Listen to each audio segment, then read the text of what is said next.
What's going on YouTube? Welcome back to another video. My name's Abe and this is the system administration for Windows Server 2022's addition to our overall series. In today's episode, we're going to go over creating shared files, adding permissions, taking away permissions, inheritances between permissions, and adding these drives as a user on the user's account. So let me go ahead, and so this doesn't get in the way. So the first thing we need to do on the Windows Server side is a couple things. So we first need to create the drive that these people can access for their backups or their group data or whatever, right? So let's say that you have a whole bunch of departments and you have a help desk department, right? And this help desk department wants a place to store all their files, their learning material, like maybe they get a new hire and they're taking calls. They want a database they can go to read about things that other help desk professionals use to troubleshoot someone's issue that called in. So you would go to this PC on your server, click on local disk, you're going to make a new folder, and we're going to call this folder user backups. So user backups, like this. And so what we're going to do is we're going to click on the user backups folder, click properties, and we have a couple tabs up here. So we have sharing, security, previous versions, customization, so on and so forth. So we want to share this user backups folder, right? And we are going to share this with everyone because this is going to be for all users, right? So we'll go ahead and share this with everyone, and here's the people who already have permissions to it. And click on it again, and we can see that this is the file path that we can share with anybody on the network, and they will be able to get into this folder. So another thing too is security. So if we go under here, we can see who has permissions with this folder. So users have read, execute, list folder contents, read, and special permissions, but they don't have write, right? Like they can't technically write in this folder, and which is fine, right? Because we don't want them to be able to write in this folder or to delete this folder, right? We just want them to have access to get in here. Now, when we log in here, we want to create folders for local user groups. So, for instance, help desk is probably going to want their own folder, right? And then our, HR people are probably going to want their own folder. Now, the thing with this is the greater folder or the higher up folder is the dominant one. So all the folders within here inherit the user backups permissions. So since this is the greater folder, because when we click in it, we're going into a lower folder or a deeper in the directory folders, all of these have inherited that upper folder's permissions. So we actually want to change that, and we're going to go to properties of the folder. So we're on the help desk folder. We're going to go to security, and we're going to click advanced. So under advanced, we can disable inheritance of the greater folder. So we can convert inherited permissions into explicit permissions on this object. So what we're doing is any permissions of the greater folder, this folder doesn't follow anymore. So we need to go in here and we need to add whoever we want into this folder by name specifically or by user group specifically. So in order to do that, we need to go back to our server manager, tools, and we need to go to Active Directory users and computers. So this gets a little bit into what we were doing in the last episode. So within here, you want to click your forest. So in our case, it's abesyoutube.com forest, and we want to go to users. So inside of users, we have security groups and we have users. So we can see that we have a help desk security group that we made earlier. And if you wanted to create another security group, you would just click new, go to group, name your group, right? And click OK. So it's pretty easy to make a group. And then, if you ever need to mess with your group, you can go in here and you can see who are members of this group. And in this case, Mark Brown is the only member of this group for Help Desk.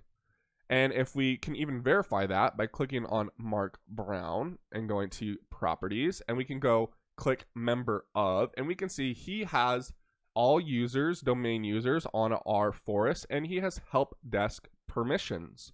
So we are going to remove him from help desk real quick. We are going to go back over to our help desk file permissions folder, and we are going to select a principal, and we're going to put in help desk. So now we want to check the names, and we can see that it didn't work. So it's actually verifying for us if we typed it in right. So we can now type in help desk, check the name, and we can see what's underlined. So that's how you verify that you got the proper user group or built-in security principal correct. And then we can click OK, and we can tell them what permissions we want them to have in this folder. So read and execute, list folder contents, read and write. So in our case, we do want them to be able to write to this folder to share information. So we are going to allow that. Full control will usually only leave to like IT personnel, but if you were to click that, that would click everything, right? So they can read in this folder, they can list folder contents, they can read, and they can write.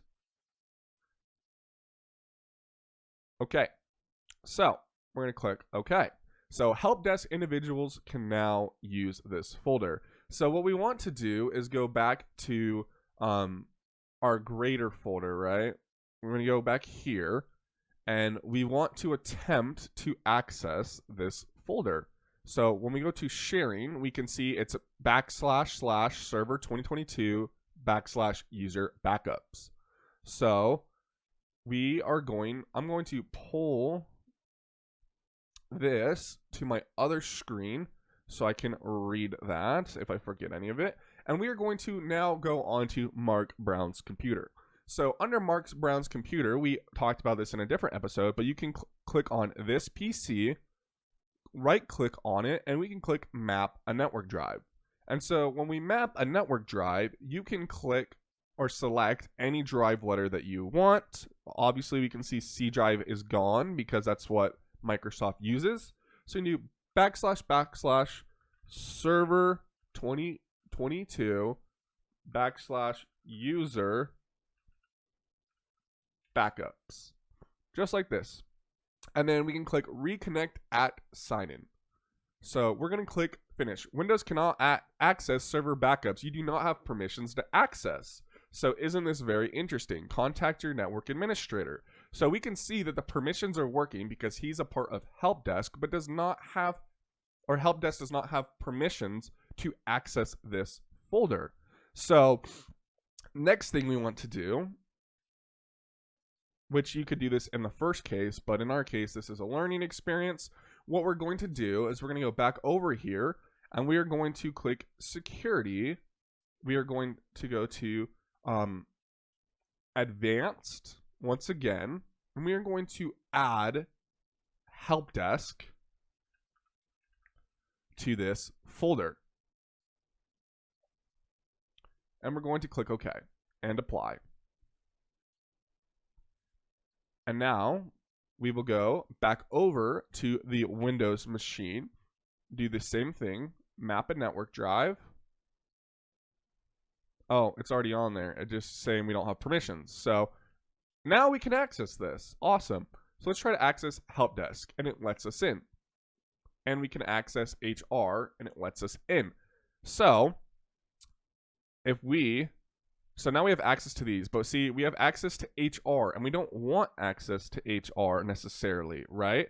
So we're going to go to Windows Server, Backups, Properties, Security, once again, Advanced, and to disable inheritance, right? And we're going to remove help desk because at the time when we made this folder and we added help desk, inheritance was enabled. So if it was if it was unenabled when we made the help desk permission, this would not be in here. But because we did it after, it is. So we're going to remove them from HR's folder. We're going to go back over here, and we cannot access the HR's folder because we do not have permissions. So I hope that makes a little bit of sense by how the higher folder user backups was allowed that all the folders within it that help desk permissions, but we had to get rid of it or disable inheritance beforehand. And now you can see after we reloaded it, because we no longer have permissions to that folder, we can't even see it. So he can only see the ones in here that are relevant to him. So great way of doing it. Once again, I just want to cover here real quick. We can see that the easiest thing to do is create security groups with permissions, which is like best practice, right? And then have members be a part of these security groups.